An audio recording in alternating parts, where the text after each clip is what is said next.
It is the top of the hour. It's time for our appointment because indeed it is a meaningful mountain moving mindset Monday. And I understand that you're joining me from any corner of the world in these days where we're able to connect from everywhere. And it is on that basis that you allow me to say good morning, good afternoon, good evening, depending on where you are and what time it is where you're joining us from. You and I are having a conversation this evening. I'm in Johannesburg, South Africa. So if you are in the same time zone as myself, good afternoon, good people, or it could even be good evening, good people.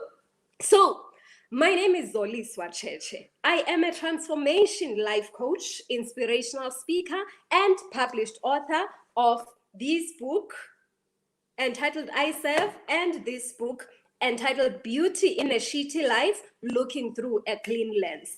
However, today's conversation has nothing to do with all of those credentials that I have just shared with you. I am just your sister having a conversation with you over a glass of water. I have my cup of hot water here today. It could be a box of chocolates, it could be nuts, it could be anything that makes you feel comfortable that you'd like to have with you, as we're going to be delving into the topic of managing self-doubt. It's an opportunity for us to just shut up a bit and have a look at what is happening in our lives with the intention to develop, to grow, to spiral upwards, to create a shift that is going to get us to a better state than the one that we are at today. We talk about competition, but we are approaching competition from a different perspective today, meaning that we compete with ourselves. Instead of me competing with the person next to me, I am competing with the person that I was yesterday, today, and tomorrow I will be competing with the person that I am today. In other words, I'm always focusing on who is this person that I would like to be. Bring that vision into the now, into where I am right now, and then ask the universe for questions as to what are the steps that I should take, which will then move me closer to where I am. So, if it's your first time passing by, this is how we do things here. There is no membership card that is required. Just by virtue of having found yourself along this path, it means that this is a divine connection and you and I have got to have this conversation. And when I say you and I mean this is not a monologue. This is a dialogue between you and I where we agree on certain things. We say them differently in different languages. We disagree in different ways in a manner that is constructive in nature. We ask questions of clarity about how to approach certain things so that we can grow together. And in order to do that, you comment so that I know that I'm not speaking at you and I'm also not speaking to myself. This is the world of technology. I will not know if we're having any technical glitches unless you inform me. And for you to inform me, you have to stay tuned. Don't change that dial. Let us see if we have anyone who has already been brave enough or who knows what the protocol is. Oh, yes. We have Tule. She says, hey, Mindset Advocate, we are here with you. Welcome, welcome, Tule. I'm so delighted to be having you join us this afternoon. And Laftonton says, we are here, babes, we're Mindset. Thank you so much, babes, we're love. Thank you so much to everyone that has already joined us, and to anyone that's going to join us, please send a comment. I would love to know who is joining us and where they are joining us from this afternoon or this evening. So as I said, today we get to talk about managing self-doubt. Guys, do you remember that time when you felt so overwhelmed? You felt like, I can't do it. I don't believe in myself anymore. I just feel that other people can do this, but definitely not me. We find ourselves going through such phases of life at some point in our lives. And it is okay to acknowledge that. It is okay to recognize that we don't know everything, we're not confident in everything, but when we catch ourselves in a state of self-doubt, the most important thing is, what do we do so as to manage the situation and get ourselves to the other side. And that is the conversation that you and I are engaging in today. So you may be asking me, what is self-doubt in the first place? If we're going to be managing self-doubt, what is this self-doubt that we need to manage? Now, I love these kinds of pairs of words like self-love, like self-awareness, self-confidence, self-doubt, and self-whatever, because we usually write them with a hyphen in between, a dash in between. So it tells me that that dash between self and doubt can connect the two words together, but that dash can also indicate, signify that these two are independent. So they can be separated. There is a self and there is a doubt that we are talking about today. So a doubt is a lack of confidence in something. It's a lack of belief in something. It's like, I'm not sure about that one, so I doubt that one, whatever that one that we're talking about at that time is. So when we're talking about self-doubt, we are saying the doubt that I have is in myself. I am doubting my capacity to do something or to be something. So the managing of the self-doubt is managing the whole process. In other words, when you manage something, you bring it closer to yourself and you say, what is this? So you analyze its different aspects so that you identify how you're going to deal with each of the relevant aspects of the problem that is at hand, or the project. Let me call it the project that is at hand at this time. So when we doubt ourselves, we look at two things really. Am I doubting myself on the basis of the skills that I have to do something? Maybe because I don't have experience in something. For example, I've never flown a plane, so I doubt my ability to fly a plane. So it's a skill set issue. So that is the one way of doubting, or one area where we doubt ourselves. Then the other area is the doubt in me, in my attributes, in my capacity to even learn to do something. It's like I don't have it in me. I'm not good enough to even think that I could be a pilot. I'm not worth that. Success? Me and success are not in the same WhatsApp group. I cannot. I know that everybody else can, but not me. I can't. So there is the capacity, which is usually skills based, and the other one is usually attributes based, and that is based on the willingness. Now, the willingness is informed by your belief, what story you tell yourself about yourself, and what you choose to believe about what is happening in front of you, regardless of what is happening, regardless of the experiences in the external world. What do you choose to believe about yourself? So how do we intervene in a situation of self-doubt? Firstly, let us appreciate opposites. I am a big mindset advocate when it comes to issues of opposites, because it is so easy for us to identify what we don't like or what we are uncomfortable with. It is more difficult to identify that which we would be comfortable with, unless we start by looking at the one that we're not comfortable with, and then try and establish what is in the polar opposite, the flip side of the coin. So I appreciate opposites, because opposites give us an indication of how to spin things, to turn things around when we are looking through a windscreen that is dirty. What would we like to see if the windscreen was wiped? Why do we have to pull over to a service station so that somebody can wash the windscreen? What do we want to see that we are not seeing now? So that is the power of the opposites.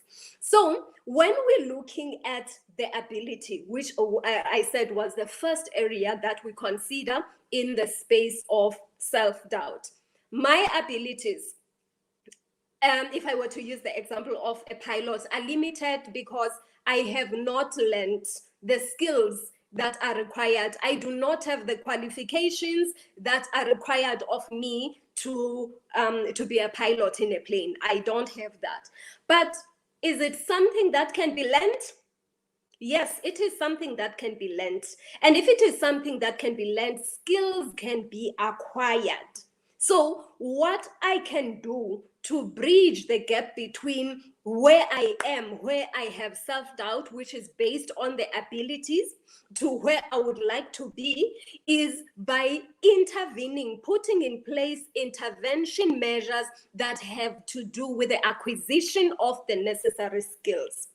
I have come across a lot of people that would compare themselves to somebody else that has 25 years experience in that which you wish to do. Come on, stop it. Stop it. You've been too harsh enough on you for all the days of your life. Just give yourself a break. You can't expect to compare yourself to somebody that has 15 years experience in something when you have just gotten introduced to it. Give yourself a break. It's a matter of time and the activity that you do within the time that you have that is going to move you, shift you from where you are to where you would like to be. If you have willingness and you have opened yourself up to the acquisition of these skills, all that is on your side is for you to undergo the process of acquiring those skills through, be it studies, be it exposure, up until you get to the level that is required. So don't be too hard on yourself. If you're doubting yourself on the basis of a lack of skill, wake up, brush yourself, and forgive yourself, and allow yourself to go and acquire those skills that are going to help you bridge the gap. That is the first area. Now, the second area where we look at self-doubt is usually that of the belief that I have about myself and the willingness to change that belief. So the belief that I have is linked to what I call a fixed mindset. This belief says, this is all that I can know, and I am not prepared to even open myself up to learn anything new. So when we talk about the belief side or the belief area of self-doubt, we're talking about something that we have allowed, watch the language very carefully, something that we have allowed to be embedded inside of us. So this is something that we have allowed to become a label of who we are. This is now a tag that we have given ourselves so that we, over and above the names that have been given to us, we are going to say, this is never going to change because it is who I am. Not it is what I have, but we have tended to believe that it is who I am. So that is the belief side. So how do you manage these two differently? Remember, I said when we deal with the first area, which has to do with the abilities, you just forgive yourself, you just brush yourself, and you're saying from now on, I'm making an informed decision that I'm going to acquire that which I don't have. So whatever it is that is missing, I will go and find out where it is available, and then I will learn it, which requires some level of willingness. And what makes you get that willingness is the importance. It's when you gauge importance about this thing that you want to go for. For me, I don't attach any importance to being a pilot. I trust my pilots so much.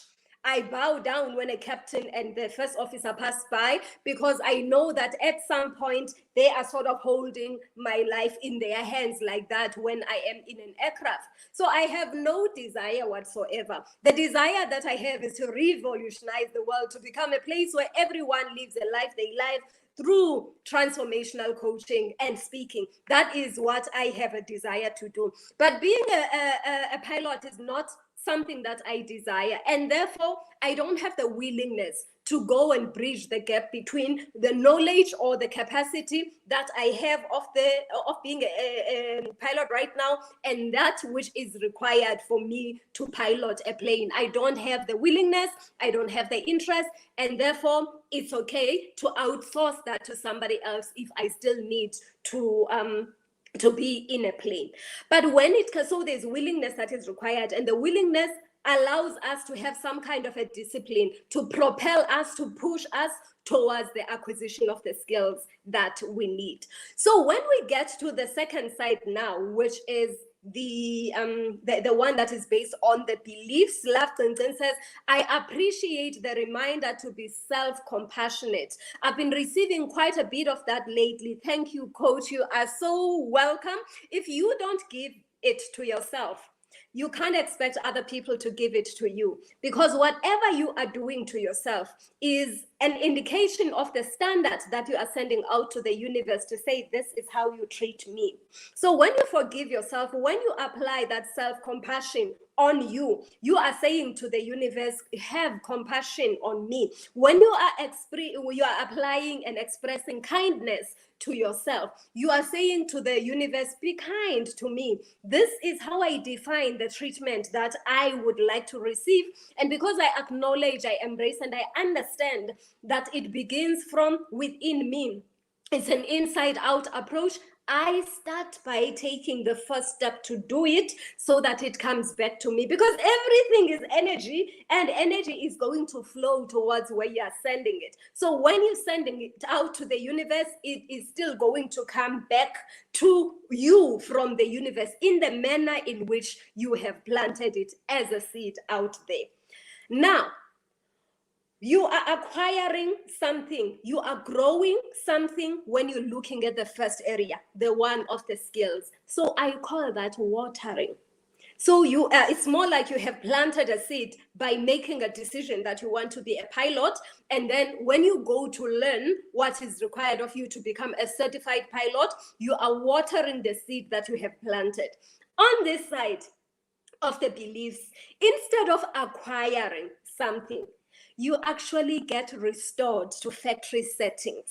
So you are pruning all that is unnecessary and unserving to you. While on this side, you are bringing something that is not available. So something to have. On this side, which is the second side that has to do with the belief, you are actually letting go of some of these beliefs that are not taking you forward to where you would like to be. You will agree with me that nobody would ever say, I am in doubt about myself, and I am okay about being in doubt about myself because it makes me feel good. And I'm talking about being in doubt about yourself and not being in doubt about an area of activity or a certain aspect of capacity in which you don't have an interest on. I'm talking about you. When you say, I doubt that I even have the capacity to learn, I doubt that I even deserve something, I doubt that I can even move from where I am to the next area of where I could take a step to. So that is the kind of the doubt that I'm talking about, a doubt in yourself as opposed to a doubt in your capacity. So self-doubt that we are managing here is the doubt in me, not the doubt in an external thing that is there. If it's capacity related, but it's a doubt in me, I know that I can intervene by way of increasing my skills. Impartation of skills is the solution. But the doubt that is belief-based has got to do with letting go of some of these beliefs that are not serving. Now, when I say restore to factory settings, I always say, and I'm saying it again today because there is power in repetition. When you were born, you did not have all of these beliefs that I cannot make it. The reason that you are able to listen, to talk, to walk, and do the other things that you are doing today are because you had it in you that I can do all things through whoever I trust in, but I can do all things. You had the attitude of a baby that says that if I want to reach out for my toy there, or if I want to reach out for my bottle, for my teddy bear, I am going to reach out because I see the movement of the people around me. So I'm not competing with the people that are around me because I know that they probably have 25 experience in putting the foot in front of another. So they've been walking all their lives. I am only 6 months old, but all I am interested in is that there is a toy that is there, and my desire, my vision, my desired outcome is to reach out to that toy so that I can put it in my mouth. Therefore, I am going to innately allow whatever idea come into my mind as to what it is that I'm going to do, so as to shift and move closer, close the gap between where I am and where the toy is. It could be by crawling. And because I'm not experienced in crawling, I do acknowledge that I may start by crawling backwards. Or it could be by really moving, crawling with your stomach as a baby, and you're doing it sideways, you're doing it backwards, you will do it by trial and error. And yes, you don't have an experience in it. You're not going to say, I will leave it. But you're saying, I believe that I deserve to have that toy in my mouth, because they are oral at that time. All that they do, everything that comes to them, they put in their mouths. So what propels you is the belief that I can, and it is the belief that I deserve to reach out to that teddy bear. I deserve to reach out to that milk bottle. I deserve to reach out to that toy. So if we let go of everything that has gotten us to shrink and say, as it used to happen in my space, where we say to a child, don't do that, this is what's going to happen. You are going to fall, you're going to bend, you're going to get injured, you are going to... When we let go of all of those beliefs, these beliefs have been acquired by us along the way. When we're still perfect, when we're still ready to face the world, when we're still fresh, with the mandate that we had signed for to come into these bodies, we did not have such beliefs. So we prune the beliefs that are not serving so that the core thing can grow. You prune all the thorns from this rose so that the beautiful rose with that beautiful smile can grow to your satisfaction. So be prepared when you are managing self-doubt to do one of two things, or a combination of these things, by identifying which process is suitable for what. The first one, be prepared to water the seed that you have planted. So what did I say a seed is? A seed is the vision of what you would like to achieve. And I made an example of a pilot. And your vision is informed by what is important to me. Why do I want to be a pilot and not a plumber? On the other side, so we are watering here, we are watering our seed. On the other side, we are pruning. We are coming from the premise that this is already available. This belief in ourselves is already embedded in us. And as we grow, we have acquired some of the things that are not supposed to be there. So we have traveled on a dirt road, a muddy road, and the windscreen is no longer clear. We can no longer see through a clean lens in terms of what is in front of us. And so we have to let go of all of these types of self-doubt beliefs that are going to, that are holding us back, and some kind of a deterrent from us seeing that which we wish to see in front of us. So we prune and we water. The most important thing is, when you are watering something, you need to understand that if there is a seed that has been planted under that soil, at that time when you continue to water it, it may not show. This process of germination is a process that happens under the soil. You do not see what is happening. So you have to have some belief that there is a universal power, whatever you call that power. I call mine God. There is a universal power somewhere out there that works while you are sleeping. When you have done it all, when you have done all your plowing of the seed and the watering, all that you need to do is to now stand. But you only stand when you have completed doing it all. And allow the process of the water to mix with whatever it is that is happening underneath that soil, until we see that the blooming of the plant that we had planted as a seed. Be prepared on the other side, that when you are pruning the thorns or pruning whatever is not acceptable to you, is not in line with where you are going, you are likely to feel the change pain. You're going to feel the pain because these things have become part and parcel of who you are. And as they have become part and parcel of who you are, there is a benefit in having attached yourself to something for a very long time. Have you ever heard of someone that has been abused and has not left an abusive relationship early enough? It's because they look at what is going to happen, what this change is going to bring. This change is going to leave a hole somewhere. And that hole is likely to be a hole that is sore up until it dries out. It has to get into contact with all the elements for it to heal. But the process requires that you first detach. So when that happens, we don't look at the process. We fix our attention. We focus our eyes on the vision, that which we wish to achieve, which is the opposite. Hence, I love opposites. When we manage in self-doubt, we need to understand that its opposite is self-confidence here. And so we are looking at that self-confidence, and it is not just the final vision that we have.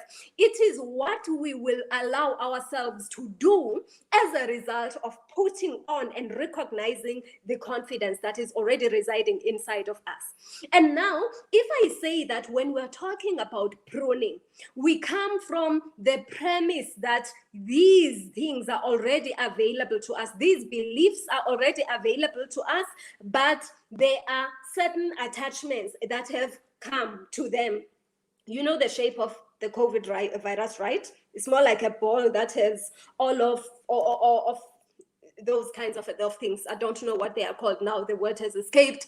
So it has all of those things. Somebody is going to remind me here on the comments field. So if you have a belief that is embedded in you, and then there are other negative beliefs that have attached themselves there that don't belong there, when you have to prune each one and remove it from there, you're going to realize that you are likely to break something from the core. Allow yourself the process of going through that, of going through all of the recognition of the wounds, because the wounds are going to heal and you are restoring yourself to factory settings to be the perfect person, which is exactly the same as the perfect baby boy or baby girl that your mother gave birth to. The one that had no fear of crawling down the stairs because it didn't believe that it was going to fall. Up until somebody said, don't do it, you are going to fall. So we manage our self-doubt by going deeper into an understanding of what is holding me back. What is holding me back? Is it something that I can learn, or is it something that I should unlearn? Many times we think along the lines of watering. Nana, you can water all you want. If the seed that is not there is not good enough, or the soil and the seed are incompatible, forget it. Game is up. So you consider a whole lot of things as to where am I plowing this seed? Why am I plowing this seed? How is it important? Why is it important for me to plow this seed? How is it going to benefit me? How is it going to change the world? How differently will the world be if I just abandoned the planting of this seed? So what does it mean? How differently is this universe going to be as a result of me having planted this seed? That's how you gauge importance. What is important for you is that which makes you jump out of bed in the morning and said, I am going to go and acquire the skills to become a pilot. That is how important it is. But not Zoliswa. I will jump out of bed in the morning to come and talk to you about managing self-doubt or boosting self-confidence, or how to look at your transformation life, or how to shift from the person that you are today to the person that you would like to be tomorrow by bringing your vision of tomorrow into the now and allowing the vibrational frequency of the vision that you have to manifest today. Then I will jump out of bed and I will do that for you, but I will not have it in me when it comes to become a pilot. So consider your importance. What is important to you? And why is it important to you? So let me read some of the comments that have just come through here. Let's see. We have a lot of comments. They are up there. Olga says, welcome, Olga. Olga says, I need to reach out to the baby in me, the perfect baby girl in you, Olga. The baby girl that learned how to talk, how to walk, how to do the things that you're doing today. And because of all the acquisitions from the external world that are unserving, that attached itself to the core of who you are, you then stopped. And you gave yourself a ceiling that says that this is where it ends for me. You allowed a fixed mindset in certain aspects of your life to limit the person that is in you, when in actual fact, you have access to the infinite power. You are the piece of that infinite power, and therefore you are infinite.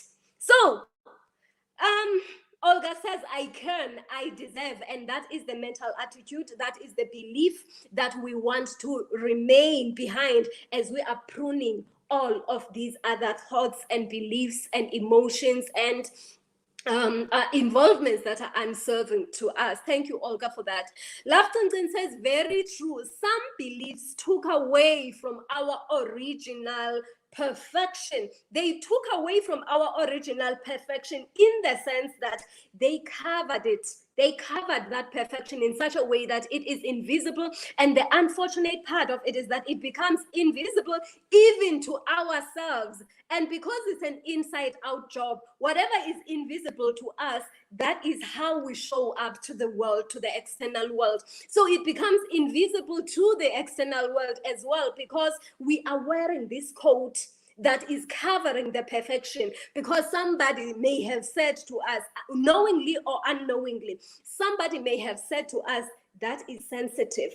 You better cover that so that it doesn't get exposed to the elements that are going to hurt, damage, or destroy it. That is how we find ourselves in this situation. And the good news is that all is not over. Up until now that we know, now that we've become aware, now that we have uncovered what the issue is, we can do something about it by either acquiring or letting go. And we identify what is relevant. What do we need to acquire? Meaning water. And what do we need to let go of? Surrender to, release. And that is what I call pruning of our roses, so that we can only keep the perfection. And you will understand that after you have pruned the tree, guys, it just grows. You know, when you've cut your hair, what happens afterwards? It just grows. It grows even longer. So there is a pruning, letting go of some things gives way. It creates a room for some other things that are necessary to find space and grow and enrich this process that you are working on. So, Laftonson says, hey, there's a seed that's performing miracles still underneath the soil. That's my life. And you don't need to concern yourself with the how. The how is not... Why do you even concern yourself with the how when you have the audacity to fall asleep at night and snore and still wake up in the morning, not knowing how you kept the heartbeat going, not knowing how you kept that breath, the inhalation and the exhalation of the oxygen and carbon dioxide respectively going? How dare you? You can't be a control freak, because there are examples of things that are happening around us that continue to, they just continue to take place without us voluntarily doing anything about them. So the planting of a seed is a spiritual exercise, and it is in line with all of the observations that we are making about certain bodily functions that are happening to us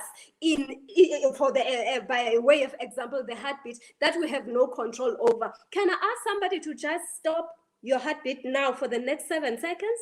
6, 5, 4, 3. How did that go? And I would love to hear on the comments field as to how it went. How much longer were you able to stop your heartbeat? I'm raising these things to say that allow yourself a belief that says that there are certain things that you don't know. There are certain things that come from a power that is higher than you, regardless of what you call that power. And that power is a catalyst. It catalyzes it from where you leave things, where you can do certain things with your physical hands or any part of your physical body. Wherever you leave things from where you have access, there is some power that continues up until those kinds of things develop into a space that you will be able to take over to the next level. So there are certain things that we don't know, and it is okay to not know certain things. Let us just believe that that power that we don't know, that makes certain things happen, like the breathing, like the heartbeat, is in our favor.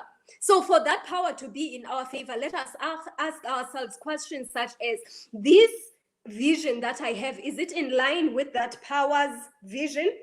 If that power has a vision, is it aligned? Is it connected? Because if it is aligned and connected, I want to believe that I will be supported. But if it is not connected and not aligned, then I know that I'm alone. I am disconnected from this core, from the pillar, from the supplier, from the higher power that I say is responsible for performing the work that happens in the space where things are invisible to me, where I don't see them. So understand what that higher power is, and ensure that your belief is aligned, is strengthened, is intensified day after day, maybe hour after hour, maybe minute after minute, maybe every time, every second. Just ensure that you are aligned. Let's get more comments. Zoliswa says, planting and watering the seed requires the belief to wait and standing up that that seed will come to bloom. The belief is required. Thank you for that, Zoliswa. It is not going to happen immediately. We do not have control over the concept of time. We just have to know that we have done all that is required of us. So understand what is required of you. If we use the example of being a pilot, understand if there is a specific qualification, there is a specific apprenticeship or internship or learnership, there is a specific practice that is required before you can be, a certain number of hours that are required of you for training before you become certified. So make it your business to understand certain things about your life that are going to take you to the next level, which is where you are going, you would like to go. Gone are the days where we just sleep and we wake up and we'll see where the world is taking me. These days, people are waking up from all over the world. There's a whole lot of awakening that's happening where people want to understand and embrace as to, what is my role in this world? Why am I here? Why do I have the privilege of this oxygen, of this water, of the sunshine, of the warmth, of all the different elements that we're exposed to? People are seeking to understand what contribution that they can make in the world, so that after they will have left this world, somebody will see the footsteps in the sand dunes and say, yes, he was here, or yes, she was here. What are we going to say about you? And we can't wait up until when you are going to say, here lies a man or here lies a woman. It begins now, because what you are doing right now is a preparation for generations to come. The same way that the generations that have gone ahead of us have done some work, have had some contribution towards shaping the life that we live as it is today. That is how evolving is all about. We do our bit, you do your bit, I do my bit. Life is a whole big puzzle, and you have your own role to play. It is a game of life, and if you don't play your own role, then udlala kakubi. You are not playing this game very well, and there's going to be a missing link because you haven't done what you were expected to do. We all have a responsibility to create a shift for the better. And that responsibility has to do with you finding out what are the responsibilities of the position that I should be playing in this game, and not only understanding them and folding your arms and not doing anything about them, but actually beginning to take action, connecting with yourself so that you can take appropriate action. Tule says, it's so challenging to focus on the vision when current circumstances are pinching us. And indeed, it is. That is an example of pruning.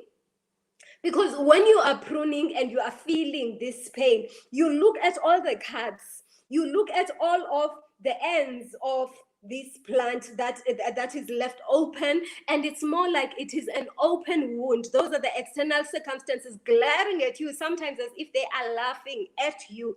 But what keeps you going is the recognition, the realization, the understanding, the embracing, and the unequivocal knowledge that there is a higher power than who I am, that is the owner of the vision that I have, and all that I am is a vessel unto this higher power's honor. And I know that there are certain things that I don't have physical power to do because mine is limited, but I know that even when I have stopped plowing a seed, the work happens under the soil, and that same power that makes that plant grow is the same power that is connected and is the source of my vision.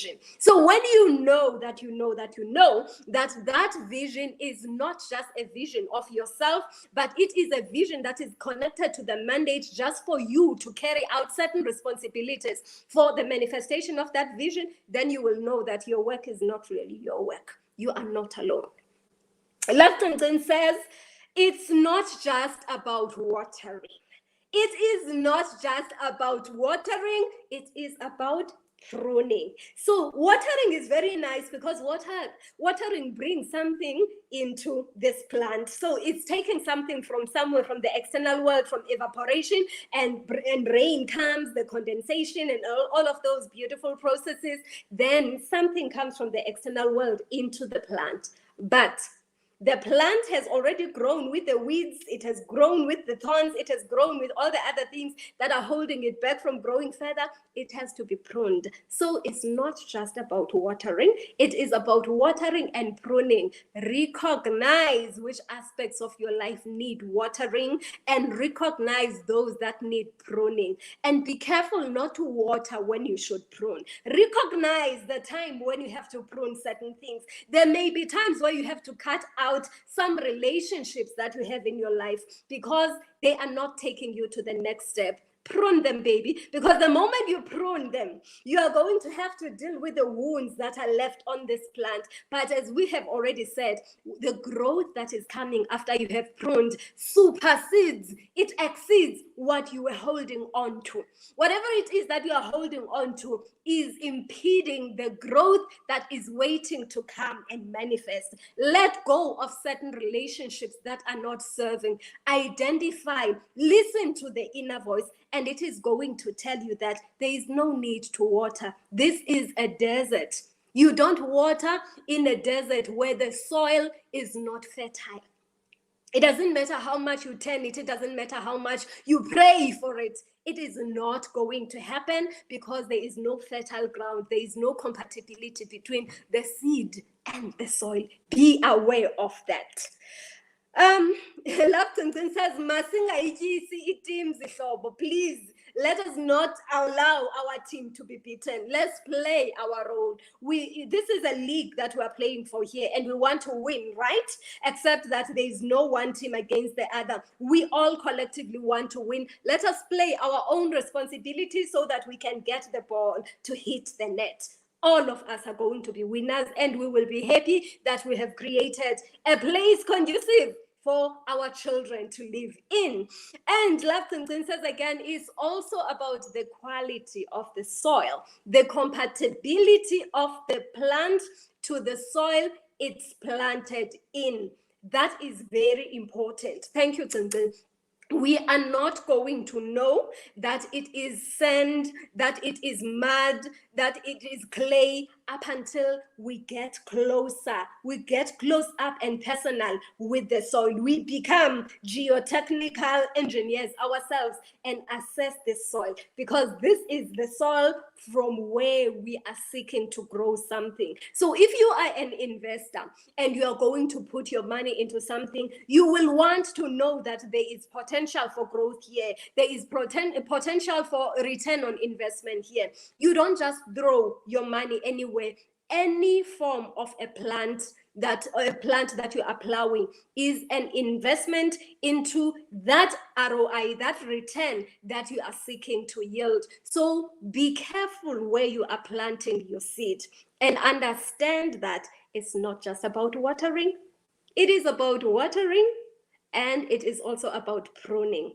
Recognize that when you water, there is a stage where after you have done everything, all you do is to wait in anticipation of the fullness of time when all of the results that you are looking for are going to be yielded.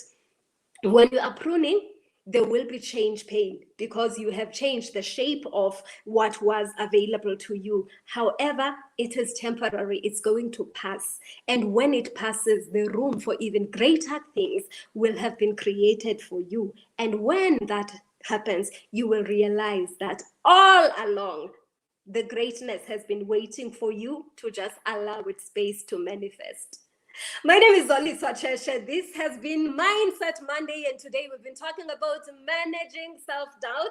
I trust that you are going to apply all of these principles into your life as you shift closer and closer to being confident in yourself so that you can do those things that you have always wished for, but you thought were not available to you.